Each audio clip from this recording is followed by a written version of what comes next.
So good morning and welcome to this Symposium on Innovation and Pathways in Global Health Governance. I hope some of you will be able to stay with us for the whole day.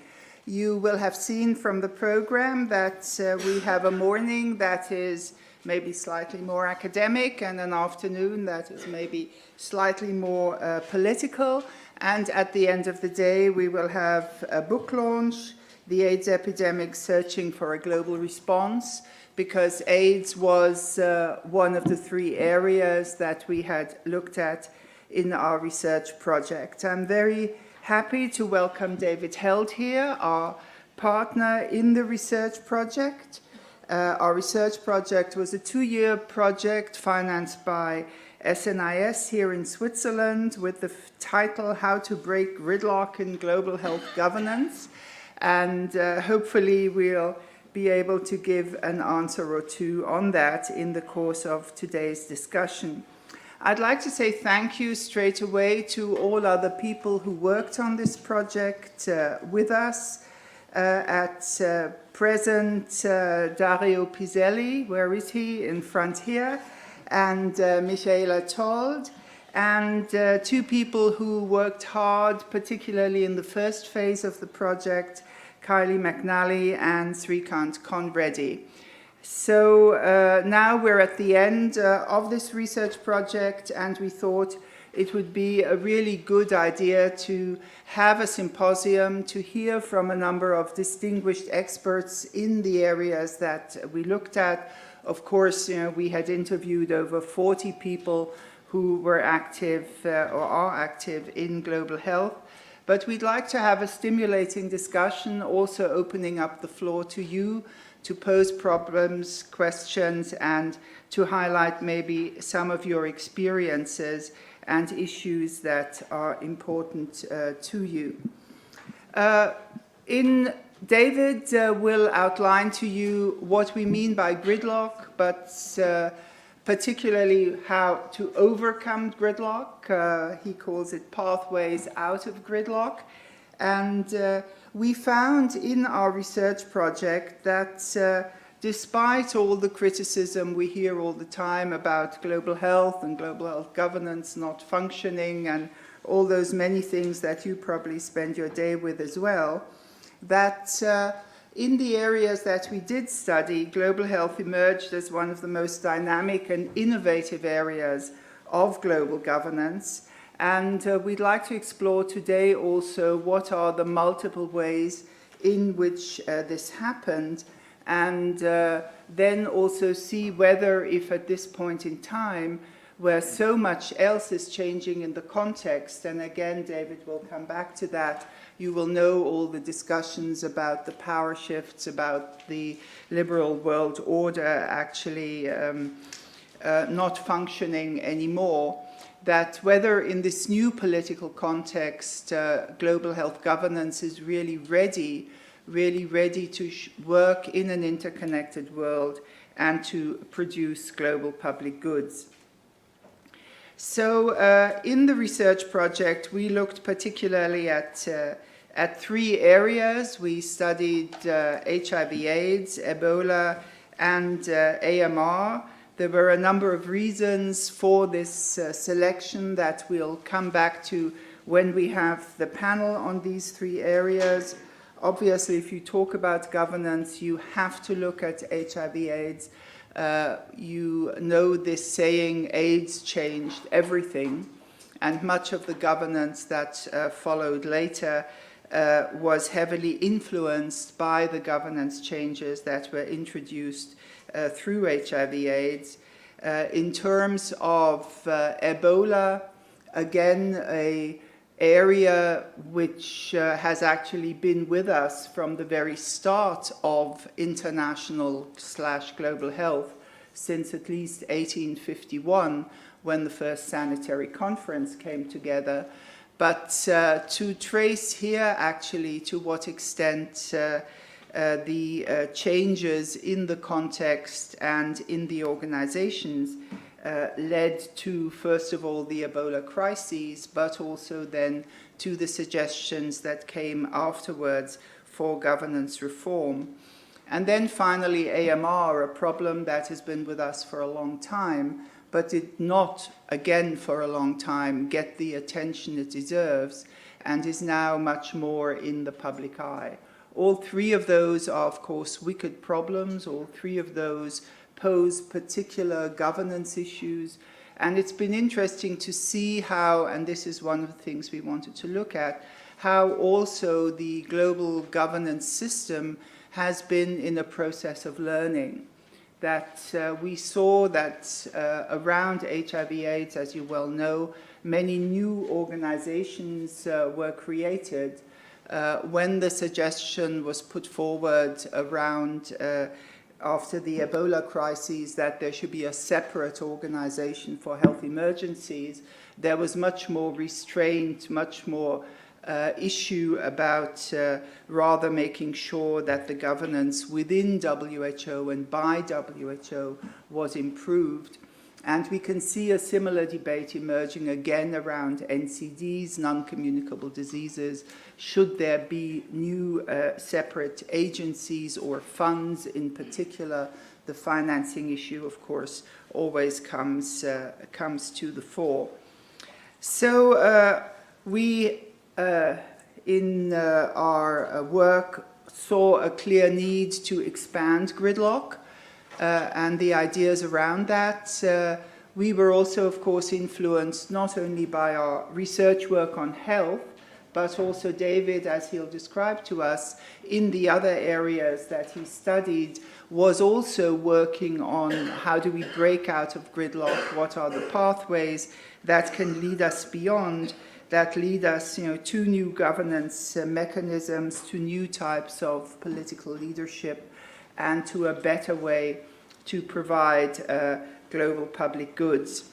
So just before I hand over to David, just again, some of our usual rules of the game.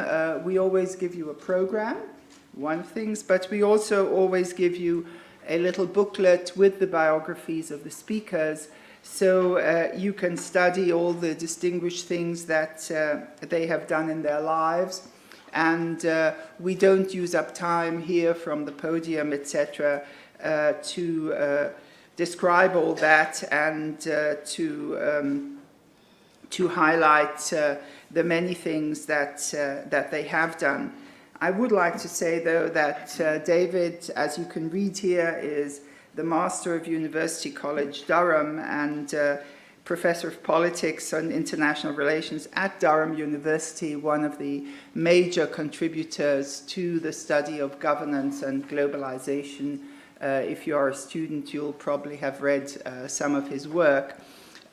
Some evil commentators said the only reason that we started this project with David was that he's up in this fantastic castle complex of Durham University. And when I was visiting, I was able to stay in the Bishop's Suite, which is absolutely extraordinary and takes you back to the 16th century or something like that. An absolutely extraordinary environment, but also an extraordinary intellectual environment, also with a number of colleagues who are doing very excellent work on health in all policies and global health governance. So David, over to you. What's Gridlock and how do we get beyond it? Thank you very much. Oh. I did fall in this hole. I told you not to fall into it. Oh. This is all right. Oh gosh. What's the insurance policy of this place? Oh.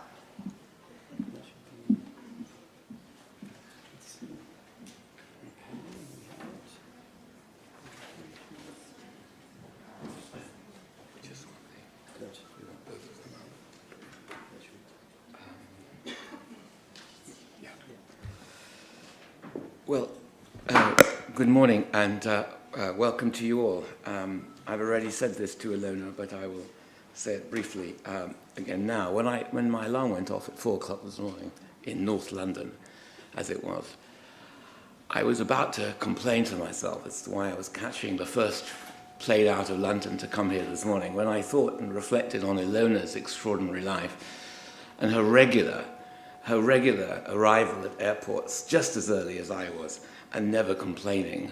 So I decided at that moment that I had no grounds whatsoever to come here and start a lecture by saying it's very early. Ilona, you're an inspiration. Thank you. I want to set out this morning the intellectual grounds for an argument about what I call gridlock and pathways out of it. But really, it's a reflection on a crossroads in politics today, a crossroads in global politics. And I want to suggest to you that two trends interlock. And I hope it'll become clear as I speak why. One is a question whether we are at a point of the breakup of the post-war order. Is this a moment of just a hiccup, continuity, or is it something more, a transformation of the post-war order? We all know about the shift in the center of economic gravity from west to east. In the mid-19th century, it was somewhere mid-Atlantic. It's now moving east of Turkey, and by 2050, on current trends, of course, it's assuming these trends continue, the global center of economic gravity will lie between India and China. Something extraordinary is happening. And this creates enormous tensions in the world system. But I also think it's linked to something else, a crisis of liberalism, or we might put it liberalism under fire.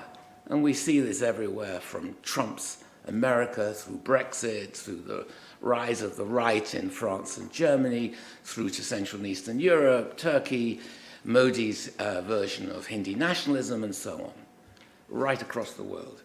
So what is going on? Well, let me, in the half an hour I've got, try and build some bricks of an explanation and see where we go.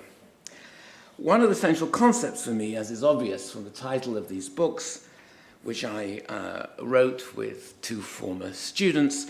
The great thing about working with incredibly talented students is at the end of their period and the end of their PhDs, they are teaching you something and not the other way around. But the key concept that we thought was at the heart of what we wanted to say, we call gridlock, and the way it threatens the hold and reach of the post-Second World War order settlement, and alongside it, the principle of global cooperation.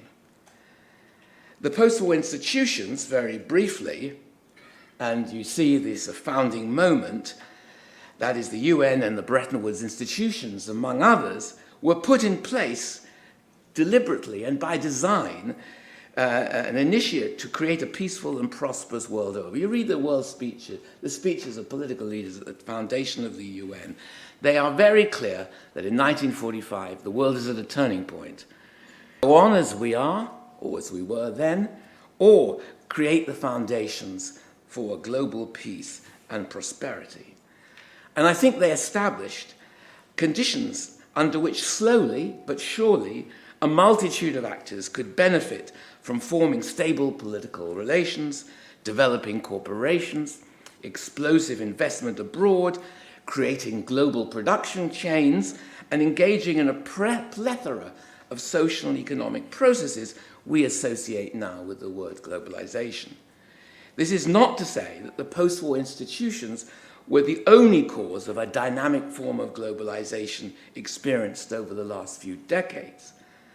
But it is to say that all these changes were allowed to thrive and develop because they took place in a relatively open, relatively peaceful, relatively liberal, relatively institutionalized world order. It was an effective design and worked for many decades. Oh, wrong buttons.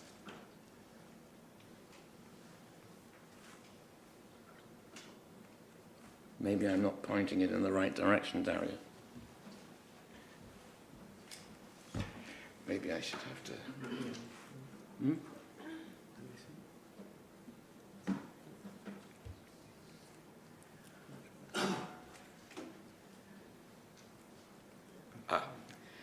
I'm not going to dwell on this theoretical position set out here, but the argument essentially is that the post-war order, along with the inherent dynamism of technology and the expansionary nature of capitalism, slowly over the decades that followed, created a far more interdependent world order, which created a demand for more global governance, which in turn created more interdependence, and it was a virtuous circle of dynamic growth that characterized the last 60 to 70 years.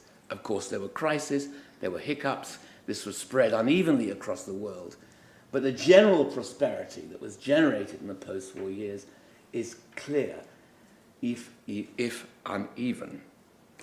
These developments, I want to suggest to you, have now progressed to the point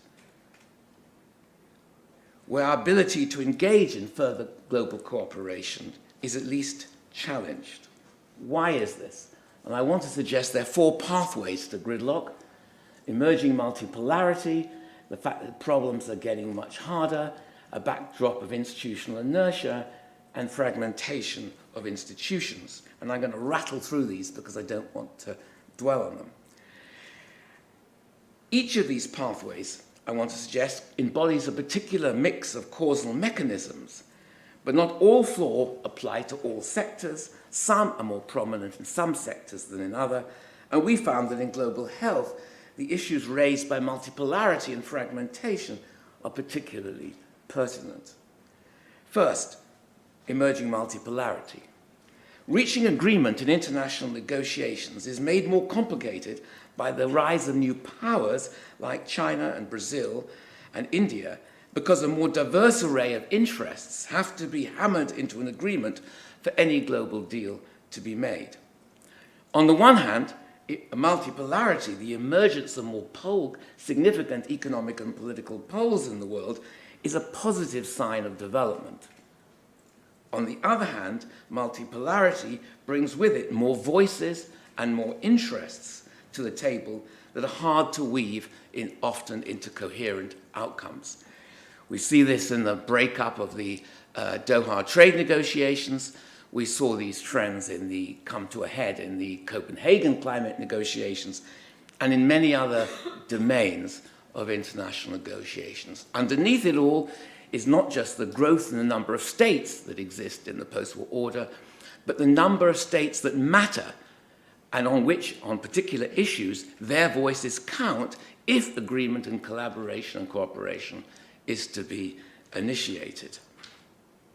The second problem I want to suggest we're facing is not just emerging multipolarity, which creates greater complexity in world politics, but also we're facing a global scale, a more complex a range of global issues which penetrate deep into domestic politics and are often extremely difficult to resolve. Multipolarity often coincides with complexities, making negotiations harder and tougher. And therefore, climate change is the paradigm case, but it's only one such case. Third, against this backdrop of emerging multipolarity, a sign itself of the success of the post-war era and growing interdependence, which creates greater trans-border problems, also arguably a sign of success of the post-war years, all this happens against a backdrop of institutional inertia. Why? Because the core multilateral institutions created some 70 years ago, for example, the UN Security Council, have proven difficult to change as established interests cling to outmoded decision-making rules that fail to reflect emerging and current conditions. That creates institutional inertia. But against the backdrop of institutional inertia, people try to find ways round it. Many more international institutions, huge numbers of new transnational governance arrangements, huge numbers of growing and differentiated forms of agencies have proliferated.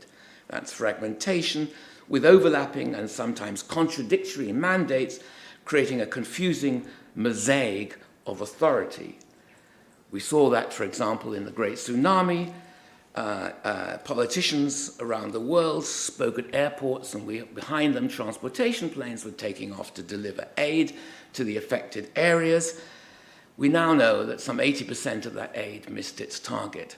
There was aid, it was delivered, but there were a large number of individual actors acting alone, a large number of NGOs acting, relatively speaking, alone, a failure of coordination, agenda setting, and so on. If these trends are right, that the post-war institution did create this extraordinary period of prosperity, a shift in economic power from west to east, a shift from bipolarity to increasing multipolarity, a greater interdependence, which has in turn generated new types of harder, complex problems against a background of institutional inertia and fragmentation. If this trend is right, then I think we can see in many sectors how they combine to make successful global cooperation difficult to achieve. To manage the global economy, to prevent runaway environmental destruction, Stephen Hawkins recently said, we have about 100 years, even if we get it right. Rein in nuclear proliferation or confront other global challenges, we have to cooperate. But many of our tools for global policy making are breaking down or inadequate, chiefly state-to-state negotiations over treaties and international institutions at a time when our fate and fortunes are acutely interwoven. In other words, I call this a shift from a world of national communities of fate to a world of overlapping communities of fate, where the fate and fortunes of nations are increasingly intertwined. Signs of these difficulties today are everywhere. Climate change is still threatening all life as we know it. Conflicts such as Iraq, Libya, and Syria continue to run out of control. Small arms sales proliferate despite all efforts to contain them. The United States is almost an armed camp, failing to meet Weber's definition for a start of what constitutes a modern state. Migration has increased rapidly and is destabilizing many societies, Europe in particular, and inequality threatens the fabric of social life across the world. Since Gridlock was written, it can be argued that these mechanisms themselves, it was published in 2013, have arguably worsened. Most dramatically, there's been a sharp rise in nationalism and populism around the world. From Trump's America to Brexit Britain, from Modi's India to Xi's China, from Erdogan's Turkey to Duterte's Philippines, national leaders are winning by promising, once again, to take back control and reassert their national power. Hence, an interconnection between the trends about the post-war order and the question of liberal values. Though this trend has multiple causal roots and many local variations, I argue that these nationalist leaders are not isolated cases, but products of a systematic trend which we call in Beyond Gridlock self-reinforcing interdependence, or the vicious cycle of self-reinforcing interdependence. The logic is as follows. Gridlock weakens our ability to manage globalization and deal with global issues, which inflicts real harm on significant segments of the population.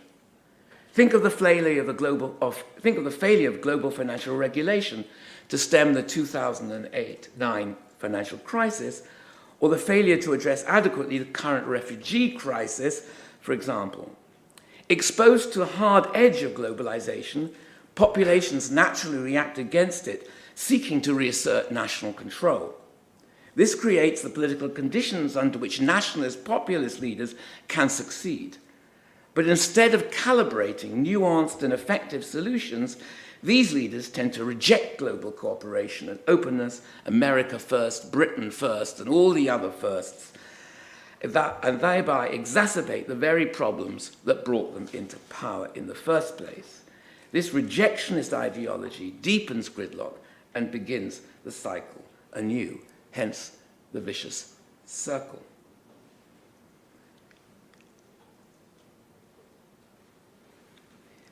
While Gridlock, the first book, described much of what I thought was important about world politics today, it also, in the end, was unsatisfying. It was an incomplete argument. I remember going around the world when it was published in 2014-15, depressing nearly a whole generation of young students with its main arguments and trends. And it seemed to me that the way the argument had been structured was missing something. So it was unsatisfying in two ways. And of course, the book was subject to debate and intellectual responses. What was it missing? Intellectually, not only does it not account for a number of exceptions and anomalies, empirical facts that any good social scientific theory must engage with, which health, as Ilona has indicated, is a good domain of illustration, but normatively, it paints a bleak picture of a world locked by history into a downward spiral. And as citizens, we need not just to understand gridlock, but to find ways to break it. And those were the twin motivations of the second book, Beyond Gridlock. But these are tough questions, and if you don't know the answer, one way to try and find an answer is to ask other people. So I brought together a group of extraordinary young talent who are emergent leading experts in all these different fields in a series of discussions held in Durham Castle and then later at Oxford University.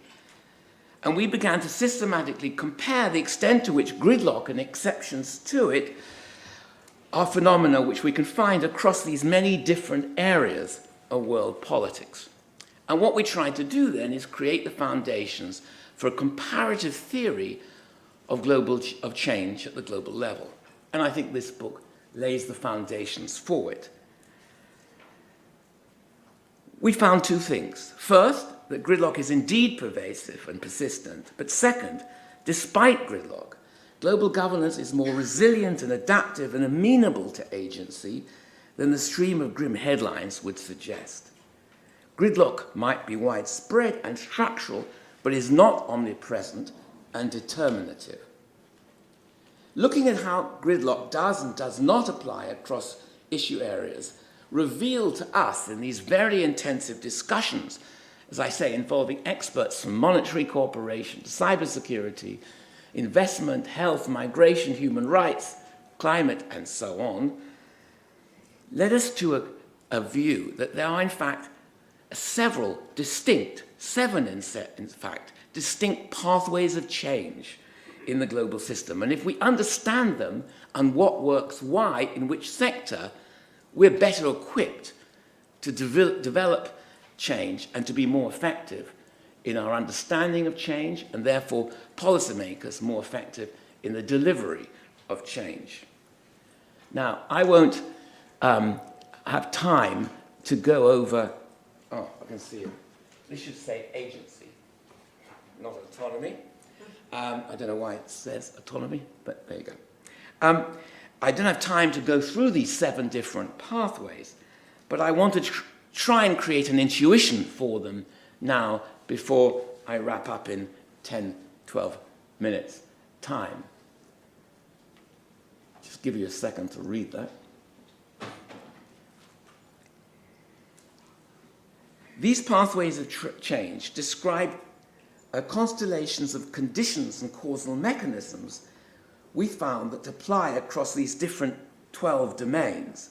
And we can group them into 3 baskets: resilience, innovation, and agency, not autonomy. First, a number of global institutions are clearly more resilient and adaptive than the gridlock argument first suggested. In some areas, pathway 1, autonomous and adaptive institutions, also pathway 2, technical groups that have a high degree of legitimacy. In some areas, these pathways have retained or gained a significant degree of independence from their member states and that allow them to work even under conditions of gridlock. For example, the International Energy Agency retains significant decision-making power on the deployment of strategic fuel reserves.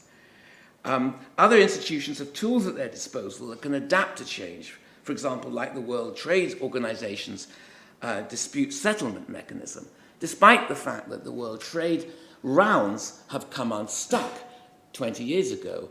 In the Doha round, the dispute settlement mechanism persists. And we also found that aspects of the WTO arrangements also have resilience, are adaptive, and can change. Second, and most strikingly perhaps, I would say, are the arguments around innovation, multiple actors coalescing around common goals, and the capacity to mobilize domestic constituencies for cooperation. We found this the most interesting and most promising, and it's a way you turn a negative fragmentation into a positive collective action around common goals and norms. Many of the innovations discussed in Beyond Gridlock involve new kinds of actors like cities, businesses, civil society groups and others, and new modes of global governance, often reaching into domestic politics. For example, the 2016 Paris Agreement on climate change shifted the regime from a top-down state-driven system as such to a catalytic model that sets out a global target, a common set of goals, as it were, and asks countries and also other actors to make a progressive series of pledges to meet it. This allows for a plurality of action and actors to work toward a common goal, pathway 3, generating not fragmentation, but synergy. It's a huge shift from the paradigm of top-down multilateral organizations and top-down multilateral treaties to a different way of thinking about how you can draw on the enormous energy of non-state actors around common goals to ensure that their states are accountable to meet these common goals. It could be in the future that the SDGs in health in other areas promise exactly to provide this overarching common norms around which state and non-state actors can coalesce and cohere their activities. Third, of course, we found that agency, of course, still matters. While gridlock is ultimately a structural theory focused on historical trends, Beyond Gridlock shows how and where countries, but also other actors, can often work around or even against these broader constraints.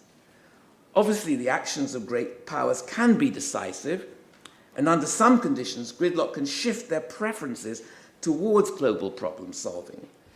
An example of this may be the 2014 Ebola outbreak in West Africa, although I bow to Ilona on this matter, and the way in which we can understand that crisis both as a feature of that time of the weakness of the WHO, the late response to the Ebola crisis, but once it gets underway, the big powers pour in resources, logistics, finance, and so on, in such a way that has a decisive outcome.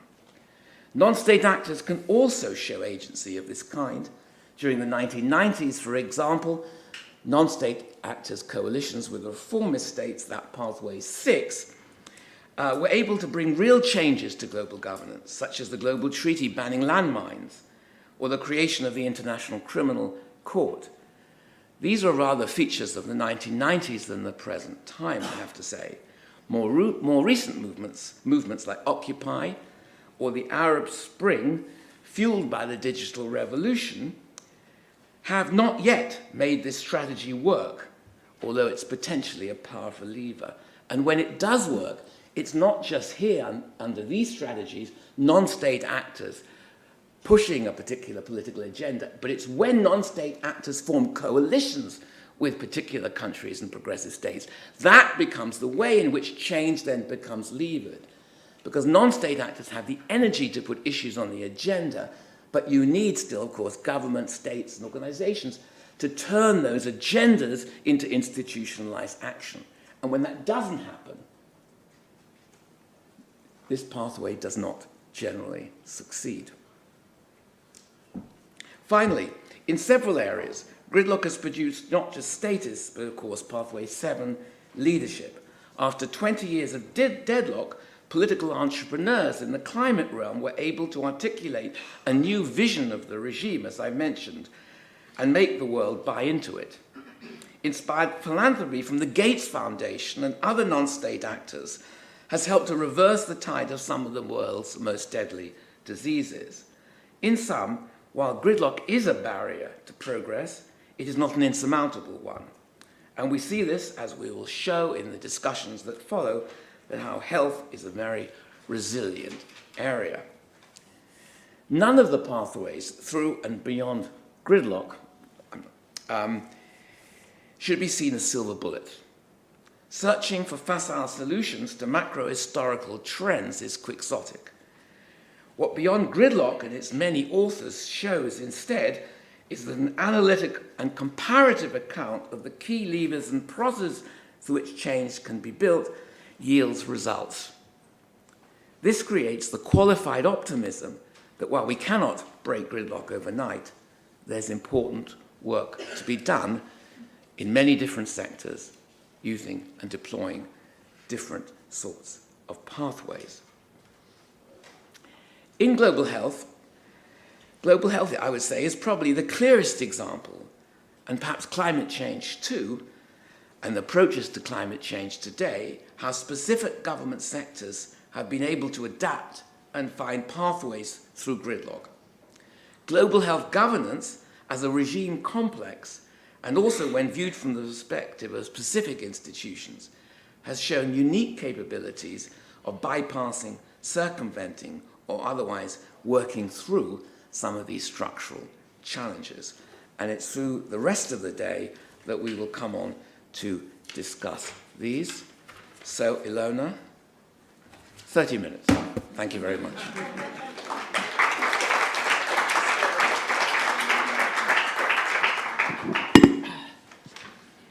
Limping my way.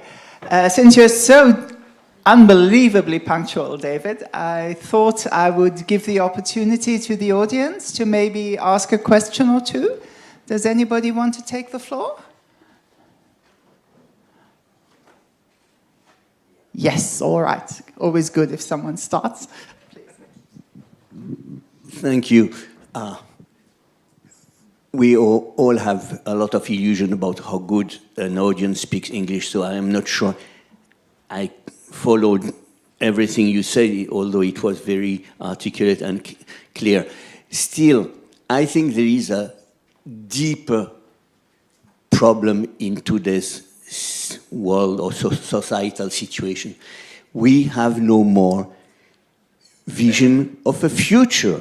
Even in the harshest time, people would go forth because they had a certain image of the future. And there is a saying that society die from the same recipes which initially made them successful. And besides, let's say, total robotization or return to some kind of bucolic, idyllic society, we have no more vision of the future, and I fear that we can't find one. So how to... Yes, that's very... And the crisis of medical health systems, even in the most wealthy countries, is an example of that. Yeah, thank you. I mean, that's a very important question. I have two responses to that. Two or three responses to that. One is I used to go regularly to Davos. And at Davos, there were always two meetings going on simultaneously. There were the meetings of the depressed West, particularly Europeans, and there was the sunshine meetings of the East and their optimism. You go to... I've been going to China almost every year for 30 years. You go to Beijing and Shanghai, or if you teach young Chinese students from China in British or European universities, you see a striking optimism. In the 1950s, the optimism was born by the rugged American abroad in various Hollywood movies. Today, I see that confidence in young professional Chinese who carry that optimism. So I think it depends where in the world we sit. Secondly, I think your question, though, touches on something very profound. Many of our visions, especially those handed down from the Enlightenment to the present, seem in recent years to carry no normative weight anymore. The world is enormously complicated, highly fractured, highly individuated. Getting my children, for instance, interested in politics is well nigh impossible as they click away on their screens into the night, even if the screens are confiscated at 1 a.m. in the morning. But the fact that the old visions don't work as well as they did, I think doesn't mean to say that we aren't without visions in particular sectors and even across sectors. Take, for example, climate change. We do have a vision of a low-carbon economy. We understand the policies that need to be put in place to achieve a low-carbon economy. It's extremely difficult to put them all in place, and it may be too difficult to put them all in place at the right time. We don't know whether that's achievable. As Hegel says in The Philosophy of Right, the owl of Minerva spreads its wings with the coming of dusk. Wisdom comes when you look back in time. But climate politics, for example, has reinvented itself from a stagnant, top-down, multilateral treaty-based model to a new kind of catalytic model, which has adapted to the changing politics of possibilities. That's a vision. In health, I'm not an expert, you no doubt are, but there clearly is a crisis of health in the Western world, even though I'm not the one really to reflect on it. But the huge investment in the science of medicine and the delivery of medicine without an equal concern with preventative issues around lifestyle and so on seems to me a cul-de-sac in the end, even though there are many medical miracles, of course. To say that our old visions from the 19th century, above all, that have informed 20th century politics have run their course, does not just mean, A, that there aren't visions for particular sectors, but that we cannot re-inspire ourselves.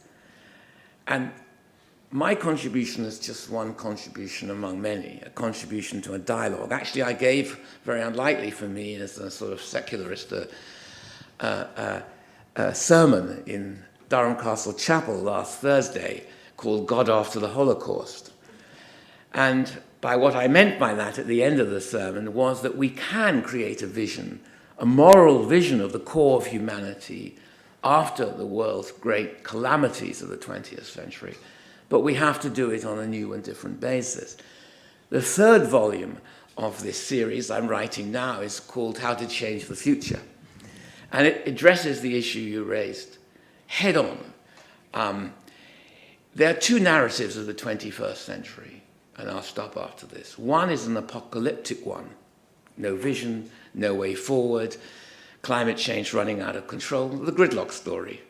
There's another vision, which is documented in many serious academic books, that actually we're muddling along, making steady progress, literacy rates are improving, hundreds of millions of people are being lifted out of poverty in Asia, our capacity to tackle the world's greatest diseases is improving, and so on.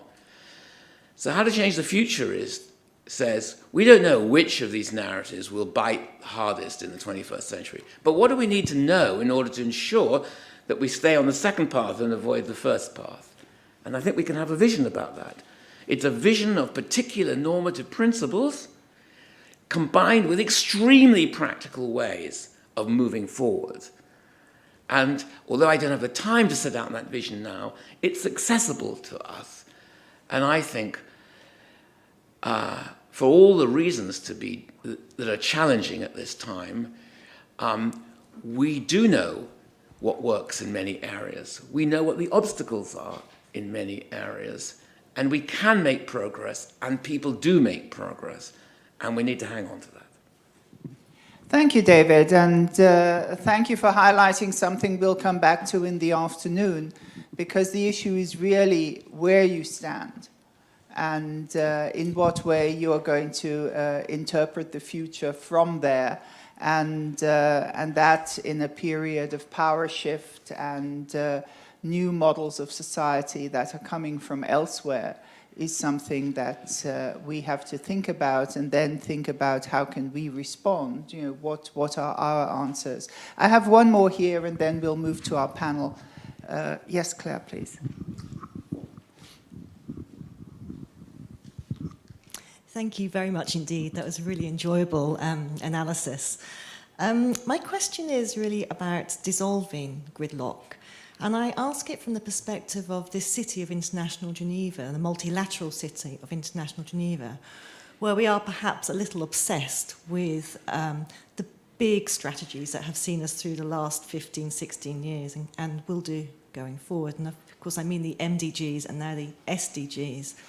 Now, to some extent, I mean, they might be a counter-argument to your gridlock, in that those are top-down, at least the MDGs certainly were, mechanisms and coalitions that have formed in a multilateral setting and context. And I wonder how that does fit with what you were writing in 2013, 2014, and whether you thought about that in response. It's a really interesting question. And can I ask a second follow-up? Will there be another one after this? We've had 2 15-year blocks of global agenda setting. Do you predict another one? Well, first of all, it's great to be in the independent international city of Geneva. I mean, in the context of Brexit, I would really love London to declare its independence and become an independent city inside the European Union. I think the Millennium Goals and the SDGs are rather similar in quality to the climate pledges in some respects at Paris. The importance of the Paris Agreement is twofold. One, it asks countries to pledge based on their capacity to deliver a set of reductions in emissions. Secondly, every 5 years, its capacity to deliver is reviewed, and there's a ratchet mechanism. So in every 5 years, what they pledge has to be better and improved on the pledge before. So the crucial thing about the Paris Agreement is it's a pledge and review mechanism with a ratchet element built into it. Now, you can say that the targets are set top-down, with huge, of course, push from below, but they were set ultimately by states. But the importance of them is they provide a way of mobilizing multiple actors, as I suggested, around common goals and norms.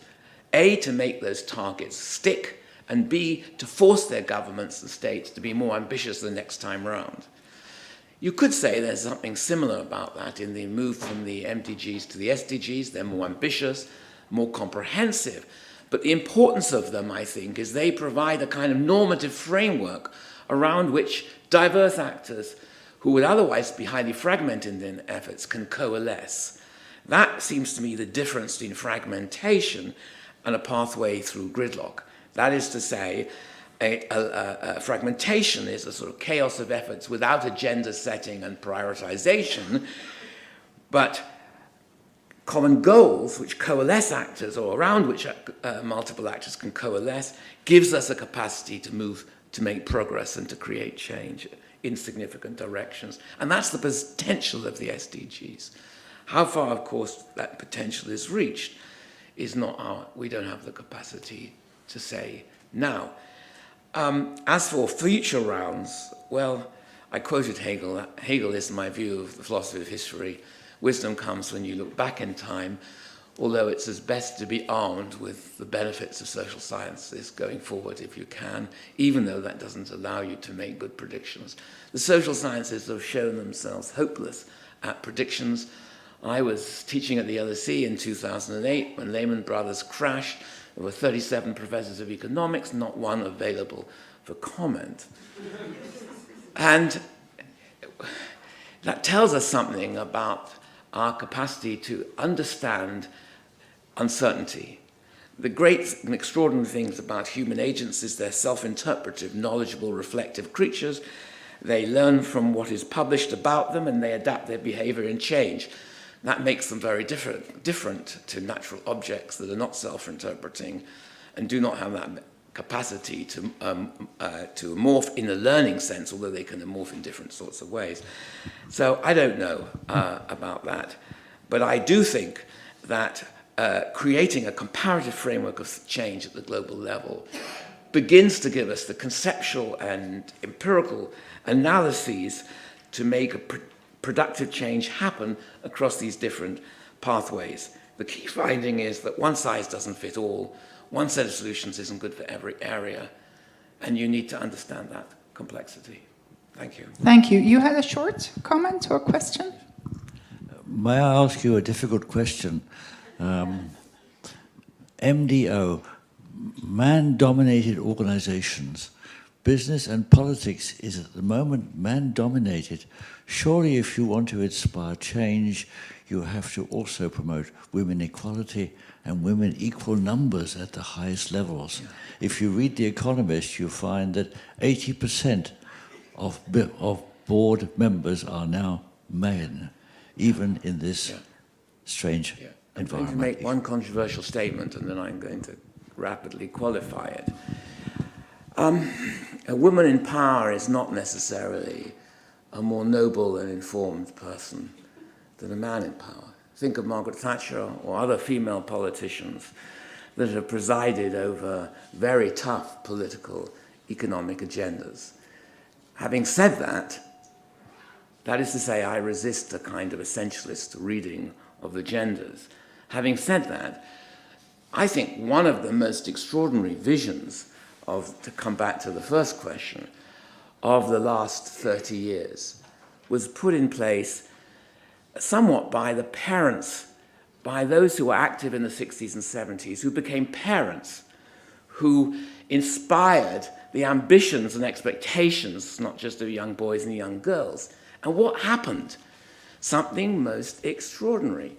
In the last 30 years ago or so, the problem in education was the hidden agenda in schools, which tried to explain why girls and boys performed to a similar extent up until 13, 14, but then girls started switching off to want to do secretarial work and nursing, and boys went on to be prime ministers, spacemen, and so on. 30 years later, that's not the question in education anymore. Girls are outperforming boys at school in virtually every subject, in virtually every level but one or two. Young women are outperforming young men at universities in virtually every subject except one or two. Harvard Law School, Medical School, and Business School were majority male 30 years ago. They're now, each one of them, majority female. Medical staff in hospitals are often female consultancy teams. When I remember blowing myself up by accident 30 years ago, I got blown up in an explosion, entirely my own fault. I was in hospital for 2 months. The team that treated me then was entirely male. If you go to hospitals now, you often see entirely female consultancy teams. Something is changing. It takes time to change, but I think these huge changes in education that I've just accounted and referred to lead into greater change elsewhere. Now, of course, there are permeable glass ceilings. I say permeable because some women break through them.